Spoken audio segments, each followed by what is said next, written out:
আসসালামু আলাইকুম প্রিয় ভিউয়ার্স, আপনারা দেখছেন বলতা বা বল্লার চাক বা বাসা, যা কচি চারা সুপারি গাছের পাতায় বানিয়েছে। দেখুন, এরা সুনিপুণভাবে নিজস্ব প্রযুক্তিতে প্রাকৃতিক প্রক্রিয়ায় বাসা তৈরি করে, বাসার ভিতরে সুন্দর কুঠরি বানায়, যার ভিতরে নিজেরা বসবাস করে এবং বাচ্চা ফুটায়। তারাও চাকে বসবাস করে। এরা ফুল হতে ফুলে মধু বা গাছ হতে গাছে ঘুরে খাদ্য সংগ্রহ করে এবং রাত দিন 24 ঘন্টা বাসার ভিতরেই অবস্থান করে। দেখছেন, এই চাকের যে কুঠরিগুলোর মুখ বন্ধ, সেখান থেকে লার্ভা বের হবে, অর্থাৎ বাচ্চা বলতা বা বল্লা জন্ম নেবে এবং এরাই ভবিষ্যতে পরিপূর্ণ বলতায় পরিণত হবে। এদের গায়ের বর্ণ হলুদাভ। এদের শরীরে চোখ, পাখনা, পা এবং অন্যান্য অঙ্গ প্রত্যঙ্গ আছে। এরা পাখনার সাহায্যে উড়ে বেড়ায় এবং পায়ের সাহায্যে হাঁটাচলা করে এবং এখানে সেখানে বসে। ফুল এদেরকে আকৃষ্ট করে, তাই যে গাছগুলোতে ফুল হয় সেই ফুলযুক্ত গাছগুলোতে এরা ফুল হতে ফুলে ঘুরে বেড়ায়, খাদ্য সংগ্রহ করে এবং আশপাশেই বাসা তৈরি করে। কিন্তু যখন মানুষজন বা অন্য কোনো প্রাণী যখন এদের সংস্পর্শে আসে, যাদেরকে এরা শত্রু মনে করে, তাদেরকে আক্রমণ করে হুল ফুটিয়ে দেয়। তাই এদের থেকে মানুষজন বা অন্য কোনো প্রাণীকে সাবধানতা অবলম্বন করতে হয়। অনেক সময় এরা লোকালয়ের ভিতরেই বাসা তৈরি করে অথবা লোকালয়ের কাছাকাছি, তখন এরা মানুষকে আক্রমণ করতে পারে। তাই আমাদেরকে এদের থেকে সর্বদাই সাবধানতা অবলম্বন করতে হয়।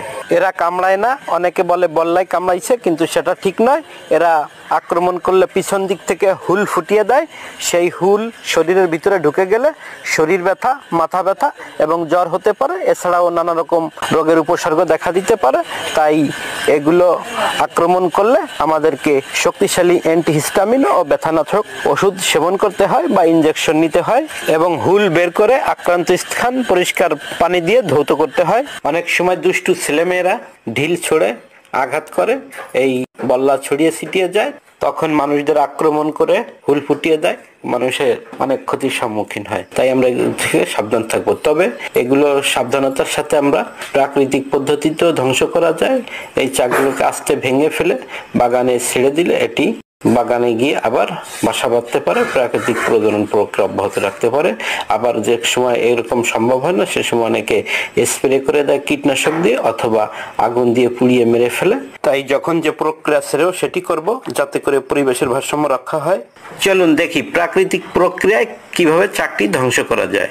দেখছেন, অন্ধকার রাতে লম্বা বাঁশ দিয়ে দূর হতে বাসাটির গুড়ায় ধাক্কা দেওয়ায় বাসাটি নিচে পড়ে গেল। এরপর বলতাগুলো বাসায় স্বাভাবিকভাবে চলাচল করছে এবং নিজ বাসায় যাওয়ার জন্য কুঠরির উপর দিয়ে ঘোরাফেরা করছে। দেখছেন, শান্তিপূর্ণভাবে এই চাকটি ভাঙা হলো, যাতে বল্লাগুলো মারা না পড়ে, প্রাকৃতিক ভারসাম্য বজায় থাকে, প্রাকৃতিক বৈচিত্র্য বজায় থাকে, জীবের বাস্তু সংস্থান ঠিক থাকে। সেইভাবে প্রাকৃতিকভাবেই এই লোকালয় থেকে বলতার বাসাটি ধ্বংস করা হলো। এরপর বল্লাগুলো যখন বাসার ভিতরে ঢুকে যাবে, তারপর এদেরকে একটা ব্যাগে করে নিয়ে গভীর জঙ্গলে ছেড়ে দিলে এগুলো নিরাপদে আবার প্রাকৃতিক পরিবেশে বাসা তৈরি করে টিকে থাকতে পারবে। এভাবে আমরাও রক্ষা পেলাম, তারাও রক্ষা পেল। দর্শকবৃন্দ, ভিডিওটি দেখলেন, ভিডিওটি দেখে ভালো লাগলে ভিডিওটি লাইক, কমেন্ট, শেয়ার করে সাথেই থাকবেন। আবারও দেখা হবে অন্য কোনো ভিন্ন ধর্মী ভিডিওতে। সেই পর্যন্ত সঙ্গেই থাকুন, ভালো থাকুন, শুভেচ্ছা নিরন্তর।